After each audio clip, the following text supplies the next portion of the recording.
নমস্কাৰ, মই আকৌ এটা নতুন ৰেচিপি লৈ আপোনালোকৰ মাজলৈ আহিলোঁ। আজি বনাইছোঁ জিকাৰ বাকলিৰ চাটনি। চাও আহকচোন মই কেনেকৈ বনালোঁ।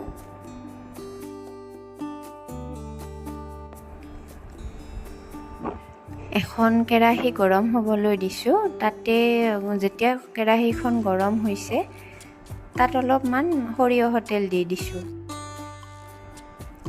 আৰু সৰিয়হৰ তেলখিনি গৰম হোৱাত মই জিকা বাকলিখিনি দি দিছোঁ।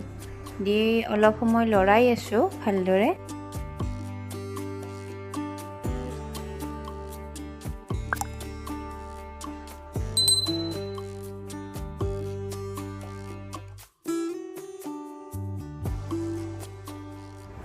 মই জিকা বাকলিখিনি যেতিয়া ভাজিছিলোঁ তেতিয়াই সোৱাদ অনুসৰি নিমখ দি দিছিলোঁ। আপোনালোকে নিজৰ পচন্দ অনুসৰি দি ল'ব পাৰে।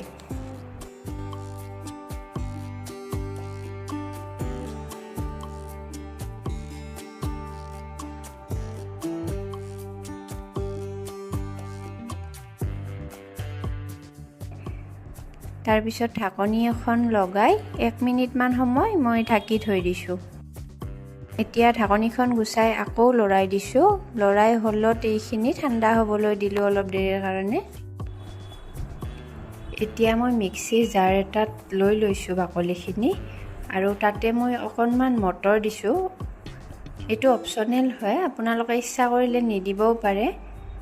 তাৰপিছত দিছোঁ মই 2টা জলকীয়া, এটুকুৰ সৰু আদা, কেইফুটামান নহৰু, অলপমান দিছোঁ নেমু ৰস আৰু অলপমান দিছোঁ কেঁচা মিঠাতেল।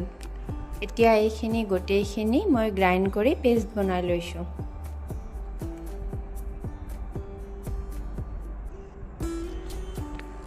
এতিয়া এইখিনি ৰেডি হৈ গ'ল।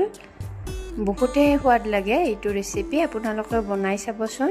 যদি মোৰ ভিডিঅ'টো চাই ভাল পালে তেনেহ'লে লাইক, শ্বেয়াৰ এণ্ড ছাবস্ক্ৰাইব কৰি দিব।